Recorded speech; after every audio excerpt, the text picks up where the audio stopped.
गणेशोत्सव नागपंचमी निवडणुका सांगली पोलिसांचा आढावा घेतला। सांगली जिल्ह्यात आगामी गणेशोत्सव, नागपंचमी, श्रावण मासातील सण व स्थानिक स्वराज्य संस्था निवडणुकांच्या पार्श्वभूमीवर कायदा व सुव्यवस्थेचा आढावा घेण्यासाठी कोल्हापूर परिक्षेत्राचे माननीय विशेष पोलीस महानिरीक्षक श्री सुनील फुल्लारी यांच्या अध्यक्षतेखाली विशेष बैठक घेण्यात आली।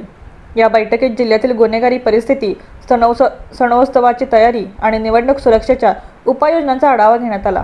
या बैठकीस माननीय पोलीस अधीक्षक श्री संदीप घुगे, अप्पर पोलीस अधीक्षक श्रीमती कल्पना बारवकर तसेच जिल्ह्यातील सर्व उपविभागीय पोलीस अधिकारी, शाखा प्रमुख उपस्थित होते।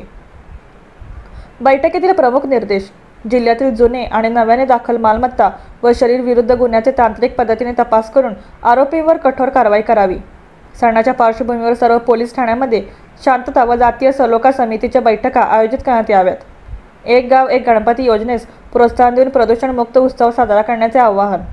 32 शिराळा येथे नागपंचमी साजरी होत असल्याने वन विभागासोबत संयुक्त नाकाबंदी व नियोजन करणे, गर्दीच्या ठिकाणी छेडछाड विरोधी पथक व निर्भया पथक तैनात ठेवणे, जिल्ह्यातील कारागृहातून जामिनावर मुक्त होणाऱ्या गंभीर गुन्ह्यांवर सतत नजर ठेवून प्रतिबंधक कारवाई करणे, दोषसिद्धीचे प्रमाण वाढवण्यासाठी तपासी अधिकाऱ्यांसाठी कार्यशाळा आयोजित करणे, गंभीर गुन्ह्यांमध्ये फॉरेन्सिक तज्ज्ञांची घटनास्थळी उपस्थिती अनिवार्य करणे, अपहरणाच्या घटनांमध्ये पीडितांचा तात्काळ शोध घेणे, निवडणूक पार्श्वभूमीवर मागील गुन्ह्यामध्ये गुंतलेल्या आरोपींवर कठोर कारवाई करणे।